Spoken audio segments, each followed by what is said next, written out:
वो अच्छे संकेत तो नहीं है। लाल निशान के साथ अधिकतर मार्केट्स की शुरुआत हुई। एसजीएक्स निफ्टी 55 से 60 अंक नीचे है, तो बाकी एशियन मार्केट्स भी आप कह सकते हैं कि उसी के साथ कदम ताल मिला रहे हैं। निके 100 अंक नीचे है। कॉस्पी स्ट्रेट टाइम्स में भी प्रेशर बनता हुआ दिखा है। डाउ फ्यूचर्स हालांकि कुछ मजबूती दिखाने में कामयाब रहा है, 65 अंकों की स्ट्रेंथ वहां देखने को मिल रही है। तो नैस्डैक फ्यूचर्स भी अपने आप को टिकाने की कोशिश कर रहा है 20-22 अंकों की स्ट्रेंथ के साथ। लेकिन घमासान तो कमोडिटी बाजार में दिखा, जहां चांदी और कच्चे तेल में आई भारी गिरावट, लेकिन बेस मेटल और खासतौर से एल्यूमिनियम निकल पड़े हैं ऊंचाई की राह पर। क्या कुछ हुआ अंतर्राष्ट्रीय बाजार में बीते सत्र में, कौन से है महत्वपूर्ण ट्रिगर्स, कहां रखनी है नजर, सब पर बात करने के लिए मेरे सहयोगी दीपांशु इस वक्त मेरे साथ स्टूडियो में जुड़ चुके हैं। दीपांशु, मॉर्निंग, क्या हो रहा है?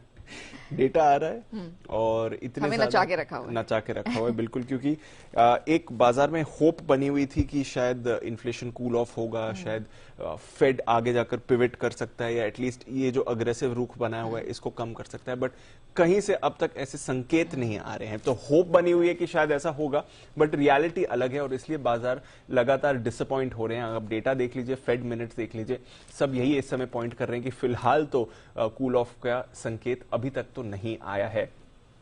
सुस्ती बनी हुई है ग्लोबल बाजारों में। एक अच्छी बात है नेहा, अगर आप 2 दिनों में देखें तो डाउ सिर्फ और सिर्फ 60 अंक ही नीचे गया है। तो 2 दिनों में जो पेस ऑफ सेलिंग थी, जो दिन में हम 500-600 पॉइंट की गिरावट देख रहे थे, वो थमती हुई दिख रही है और 2 दिनों में लगभग कहीं नहीं गया है डाउ। एटलीस्ट बाकी इंडेक्सेस में थोड़ा उतार चढ़ाव जरूर बना हुआ है, बट कल तो बहुत ही सीमित दायरे में कारोबार आपने होते हुए देखा। आज इंपॉर्टेंट डेटा है, उससे पहले कुछ ज्यादा बड़ा एक्शन नहीं था। हल्की फुल्की डाउ में भी 30 पॉइंट्स की कल गिरावट थी, परसों हमने देखा था 36 पॉइंट गिरा था। तो 2 दिनों में तो कुछ नहीं हुआ है डाउ पर। नैस्डैक परसों 1% गिरा था, कल हार्डली एनी गिरावट है। S&P 500 पे भी मामूली गिरावट है और सिर्फ 300 अंकों की रेंज में हमने डाउ में कारोबार होते हुए देखा। तो रेंज भी कम हुई है, एक्शन भी थोड़ा कम हुआ है। एक इंपॉर्टेंट डेटा पर ऑफकोर्स बाजार की नजर बनी हुई है। बॉन्ड यील्ड 3.9% के ऊपर ही है, ज्यादा वहां पर आपने एक्शन नहीं देखा, उसी लेवल के आसपास है।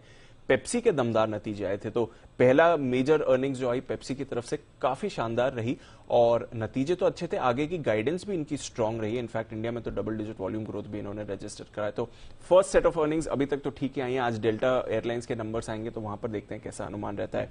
पर जो डेटा डिसअपॉइंट कर रहा है मार्केट को, जिसकी वजह से मूड पर आप ज्यादा असर देख रहे हैं, वो है purchaser price index, PPI। Inflation tracking के लिए फेड इसे भी काफी क्लोजली ट्रैक करता है और इसमें अनुमान से ज्यादा बढ़त रही। 0.4% की ग्रोथ आपने देखी है PPI में, अनुमान 0.2% का था। तो अगेन अनुमान का डबल ऑलमोस्ट ये आते हुए दिखा है और ये अच्छा संकेत नहीं है। आज हम ऑफकोर्स इन्फ्लेशन का डेटा भी देखने वाले हैं, वहां पर सबकी नजर है। 8.1% का अनुमान है, तो 8% के ऊपर ही रहेगा। पिछले महीने ऑफकोर्स 8.3% था, तो वहां से हल्का कूल ऑफ होने वाला है, बट कोई ऐसा बड़ा कूल ऑफ नहीं आ रहा है जिसकी तरफ से आपको राहत मिले।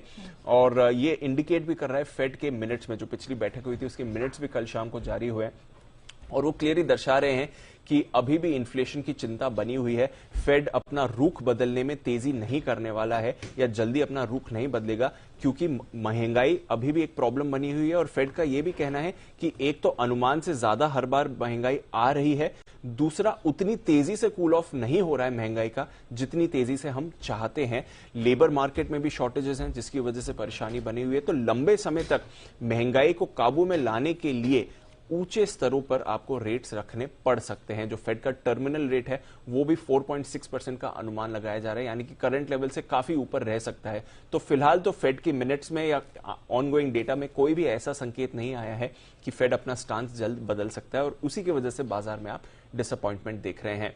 यूरोप में भी आपको सुस्ती ही दिखी। बैंक ऑफ इंग्लैंड पर रखनी पड़ेगी नजर, क्योंकि अब कुछ खबरें आ रही हैं कि सरकार की तरफ से बैंक ऑफ इंग्लैंड को परमिशन मिल गई है कि वो एक्स्ट्रा अपनी बैलेंस शीट एक्सपेंशन कर सकते हैं। अब क्या एक्चुअली ये करेंगे या नहीं, ये देखना पड़ेगा, क्योंकि कल काफी कंफ्यूजिंग संकेत आए थे इस मुद्दे को लेकर। वैसे फ्राइडे को इनकी बॉन्ड बाइंग, जो टेम्पररी बॉन्ड बाइंग है, वो खत्म होने वाली है, बट दोनों तरफ का एक्शन हो सकता है जिस तरह की खबरें आ रही है। तो यहां पर भी एक इंपॉर्टेंट डेवलपमेंट है जिस पर हमें रखनी पड़ेगी नजर। कमोडिटी बाजार में आते हैं और अच्छी बात यहां पर है कि लगातार आप गिरावट का ट्रेंड देख रहे हैं, एक्सेप्ट ऑफ कोर्स कल जो मेटल्स में हुआ है, स्पेशली एल्यूमिनियम में कल जो आपने होते हुए देखा है तूफानी तेजी देखी है। 7% इंट्राडे में उठा था, 5% की बढ़त के साथ बंद हुआ है। खबर यह आ रही है कि अमेरिका रूस के एल्यूमिनियम पर रोक लगा सकता है। अब ये काफी सिग्निफिकेंट खबर है क्योंकि अमेरिका का 10% एल्यूमिनियम रशिया से आता है। रशिया की जो कंपनी रूसाल है, one of the biggest in the world. तो अगर ये आपको रोक लगती हुई दिखती है तो ऑफ कोर्स फिर एक बड़ा उछाल आ सकता है एल्यूमिनियम के प्राइसेस में, क्योंकि 2018 में भी अमेरिका ने ऐसे ही किया था और तब हमने देखा था एल्यूमिनियम के प्राइसेस में तूफानी तेजी आई थी। तो क्या ये दोबारा होने वाला है और क्या इसका इंपैक्ट रहेगा, उस पर रहेगी नजर। बट कल ऑफ कोर्स मेटल्स में इसकी तरफ से आपने एक्शन देखा। अदरवाइज एलिवेटेड डॉलर इंडेक्स की वजह से ज्यादा कुछ आपको एक्शन नहीं आ रहा है। इनफैक्ट हमारे लिए अच्छी बात है कि तीसरे दिन कच्चा तेल फिसला है, अब आप ब्रेंट 92 पर आते हुए देख रहे हैं, तो वहां से थोड़ी राहत हमारे लिए जरूर है। ओपेक ने अपना 2022 और 2023 के लिए अनुमान घटाया। इनफैक्ट इस साल की ही चौथी कटौती अनुमान की। अब पिछले अनुमान के मुताबिक करीब 5.5 लाख बैरल की कटौती करी है अनुमान ने। तो डिमांड थोड़ी कम हो रही है कच्चे तेल की, अमेरिका में भंडार भी बढ़कर आए हैं, तो ओवरऑल कच्चे तेल से राहत है। पर आज मेटल्स पर आपको रखनी पड़ेगी नजर। अमेरिका में इन्फ्लेशन डेटा आएगा, उस पर भी सबकी नजर बनी हुई है। दीप, इनफैक्ट एक और अच्छी बात है, सोना चांदी सस्ता हो जाए तो धनतेरस पे हमें सस्ता सोना और चांदी खरीदने को मिलेंगे, तो उस फ्रंट पर ऑफ कोर्स नजर रहेगी। बट जोक से पार्ट, बहुत सारे डेटा हैं और हमारे मार्केट उस पर कैसे रिएक्ट करेंगे उस पर हमारी नजर लगातार बनी रहेगी और एनालिसिस रखेंगे आपके सामने। दीप, शुक्रिया वो पूरी डिटेल दर्शकों के सामने रखने के लिए।